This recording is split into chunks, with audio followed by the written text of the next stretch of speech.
keine Ahnung, also so... Also jetzt wäre es halt zum Beispiel geil, also es geht ja gar nicht darum, ob jetzt der Grind pro Stunde dann besser oder schlechter ist, sondern auch einfach die Zahlen. Wenn jetzt jemand neu anfängt und du sagst ihm, ja, 1000 F-Coin, Ende, also in einem halben Jahr dann, am Ende vom FEC, ja, 1000 F-Coin kosten halt 350 Mio. Ja, und dann geht er eine Stunde leveln, auf Level, keine Ahnung, 60 oder so, und hat dann 3 Mio. Und das muss er dann noch 100 Mal machen, also noch 100 Stunden, dann kann er sich 1000 F-Coins holen. Ach so. 100 Stunden für 1000 F-Coin. Ach so. Also, ich meine, das ist doch Wahnsinn. Und ich meine, klar, ja, man muss immer bedenken, ja, Low-Level verdient nicht so gut, pipapo. Aber darum geht's ja gar nicht. Es geht einfach nur darum, dass diese Zahlen so utopisch sind. Und Flive Universe-Spieler, vor allem am Anfang, machen sich ja immer so gerne über Flive PC lustig. Wo ist der fucking Unterschied zu Flive PC? Also ich meine, das ist doch genau das, worüber sich ja am Anfang alle aufgeregt haben. Oh, Flive PC, alles so teuer. Alles Kacke, pipapo. Und wo ist jetzt der Unterschied? Die Inflation in Flive Universe ist geisteskrank. Ja, vor allem, wenn das so weitergeht. Also, das ist 1:1 das Gleiche. Es hat halt nur ein bisschen gedauert jetzt. Das ist jetzt halt nach 4 Jahren, aber die Inflation ist jetzt auch geisteskrank und total anfängerunfreundlich. Und wenn du das einem Anfänger sagst, der schüttelt einfach nur mit dem Kopf und schließt das Game und geht nie wieder online. Das heißt, einfach nur die Beträge runterbringen, würde schon viel bringen. Und das ist unmöglich eigentlich, wenn du nicht das Penya wipest. Das Penya wipest und dann am besten die Kohle im High-Level reduzierst. Oder irgendwie so. Also ich meine, will ich gar nicht so sehr ins Detail gehen, das soll jemand machen, der mehr Ahnung davon hat und technische Analysen durchführen kann und pipapo.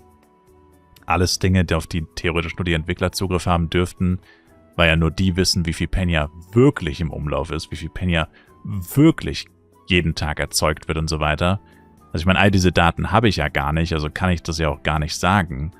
Also was genau man da jetzt machen könnte oder was so Wege wären, das anders zu gestalten. Aber auf jeden Fall bräuchtest du einen Reset, weil jetzt irgendwas zu verändern... Also wenn du, wie du sagst, jetzt die Dailies nerven, ja, aber was soll das bringen? Das Penya ist ja schon im Game, das kriegst du ja nicht mehr raus.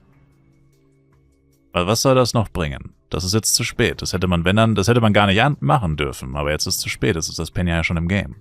Penya Sync einführen? Ja, aber Penya Sync ist ja freiwillig. Als ob irgendein Reseller, der auf 500 Milliarden sitzt, als ob der dann sein ganzes Penya löscht. Das glaubst du doch selber nicht. Das macht er erst recht nicht und bleibt der reicheste Spieler. Er wird sogar noch reicher dadurch.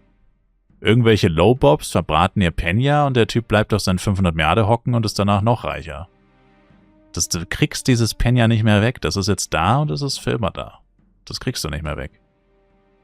Also wenn überhaupt, müsstest du so einen genialen, übelst krassen Penya-Sync einführen, was Scala niemals tun würde. Und deswegen kriegst du es auch nicht mehr weg. Das kannst du nicht fair ändern. Du kannst nicht sagen, jeder hat es wieder Zero. Wieso? Das machen sie doch beim FEC auch.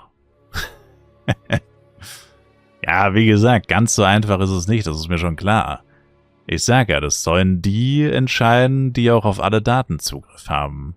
Wie viel Penya existiert, wie viel Penya wird jeden Tag generiert, wie viel Penya wird durch XY generiert, was müsste man verschlechtern oder was müsste, also Penya-Umverteilung. Ja, also natürlich kann ich das nicht entscheiden, kein Spieler kann das entscheiden, weil wir die Daten nicht haben. Und die Daten haben die Entwickler und die müssten da halt mal was machen. Und ich denke nicht, dass irgendein random Penyas, also so müsstest du schon viel mehr machen. Also müsstest die gesamte Wirtschaft probieren umzukrempeln oder wie gesagt auf einen Schlag zu resetten. Aber auf jeden Fall jetzt einfach die Dailies zu nerven, das bringt überhaupt nichts. Das ist viel zu spät erstens, das hätte man wenn dann vor 4 Monaten machen müssen. Und außerdem würde es auch wirklich wenig bringen, weil wenn du jetzt mal guckst also du kannst in Kowloon pro Stunde bis zu 50 Mio machen. Also im Vergleich dazu sind auch die Dailies wieder ein Tropfen auf dem heißen Stein. Ich habe ein Video über die Dailies gemacht, wie viel Penya man da verdient, auch auf Zeit gerechnet und so. Penya-technisch Kowloon Dailies zum Beispiel lohnen sich auch überhaupt nicht. Also wer Kowloon Dailies wegen Penya macht, ist sowieso straight up lost, ehrlich gesagt, weil das lohnt sich nicht. Tower Dailies sind wenn dann die bessere Alternative für Penya. Also wenn du wirklich nur Penya willst, machst du Tower Dailies und dann gehst du leveln. Kowloon Dailies für Penya lohnen sich nicht, die lohnen sich hauptsächlich wegen XP. Und Kowloon grinden, wenn du wirklich Full Power mit richtig geilem Equipment am Start bist, kannst du bis zu 50 Mio die Stunde machen. nur mit NPC-Drops. Also ich würde sagen, das ist viel schlimmer als die Dailies. Ich meine, die Dailies haben natürlich auch dazu beigetragen. Hat ja auch keiner verlangt, dass sie Doppel-Dailies machen und so. Kein Mensch hat das verlangt. Aber das allgemeine Penya, was einfach nur durch Spielen entsteht, jetzt beim XP-Event, wie gesagt, bestes Beispiel. Wie viele Milliarden entstehen jetzt pro Tag auf Burudeng? Das will man wahrscheinlich gar nicht wissen. Weil es wahrscheinlich extrem viel ist. Also ein Spieler kann an einem Tag über 1 Milliarde erstellen, theoretisch, wenn er wirklich den ganzen Tag zocken würde. Klar, ist unrealistisch, aber es gibt ja deutlich mehr als nur einen Spieler. Und es gibt so gut wie keine Penya-Sinks. Es gibt viel zu wenige und vor allem kaum effektive Penya-Sinks, die das Penya dann auch wieder vernichten. Sicherlich eine komplexe Angelegenheit. Deswegen, wie gesagt, sollen das Leute machen, die auch auf alle dafür notwendigen komplexen Daten zugreifen können. Aber das einfach so laufen zu lassen, denke ich halt, wird, wie gesagt, dafür sorgen, dass wir die Flive-PC-Situation haben, über die sich, wie gesagt, jeder am Anfang von Flive Universe lustig gemacht hat. Jetzt ist es halt plötzlich nicht mehr lustig, weil es jetzt in Flive Universe passiert. Dass die Preise so utopisch sind, dass du dich schon fast schämst, sie überhaupt auszusprechen. Wie viel 1000 F-Coin kosten. Ich meine, es ist ja auf dem FEC immer schon so, wenn du dann irgendwann sagst, nach keine Ahnung wie viel Wochen oder Monaten, 1000 F-Coin kosten 1 Milliarde, da schütteln ja dann auch schon alle wieder mit dem Kopf. Weil du durch normales Spielen dieses Geld gar nicht generieren kannst. Und das ist schlecht. Vor allem für Anfänger. Weil ein Anfänger sieht dann einfach nur die Möglichkeit, entweder du cashst oder du hörst direkt wieder auf zu spielen. Und das ist ja wohl das schlechteste Aushängeschild für ein Videospiel, das man nur haben kann. Sowohl auf dem FEC, ich meine, auf dem FEC kann man es nicht wirklich verhindern. Bei einem temporären Server, das ist halt einfach, da ist es schwierig. Da kann man es verstehen, dass es nicht geht. Oder vor allem nicht einfach. Aber auf den normalen Servern, da ginge das schon. Und da wäre es halt auch echt wichtig. Weil genau da will man ja gucken, dass überhaupt noch jemand anfängt. Außerhalb vom FEC. Und das erreichst du aber nicht, indem du sagst, die F-Coin-Preise steigen jedes Jahr um 50 bis 100 Mio. Ich meine, wir sind jetzt im Jahr 4 und wir gehen auf die 3, also wir sind jetzt bei knapp 250 auf jeden Fall schon.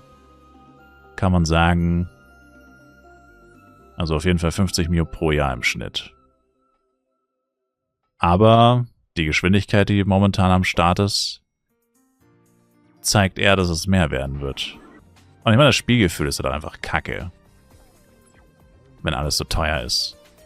Ich weiß noch, zu Beginn von Flive Universe war so geil, dass du, ihr müsst euch mal alte Streams angucken oder alte Videos von mir. Da bist du auf Burudeng rumgelaufen und du hast fucking A-Product für 300k, für 200k im Shop gesehen. Da haben 1000 F-Coin 10 Mio gekostet und so. Also das war geil. Das war einfach so geil. Diese Preise. Das ist ein so viel besseres Spielgefühl, als wenn du in irgendeinen random Shop gehst mit Reseller-Ware. Das heißt nicht nur teuer, sondern super, mega, ultra teuer. Scam-Preise fast schon. Und alles kostet hunderte Millionen bis Milliarden. Also einfach die Zahlen zu sehen, das ist einfach der psychologische Effekt davon, der ist so kacke. Weil alles fühlt sich dann einfach kacke an, wenn alles so teuer ist.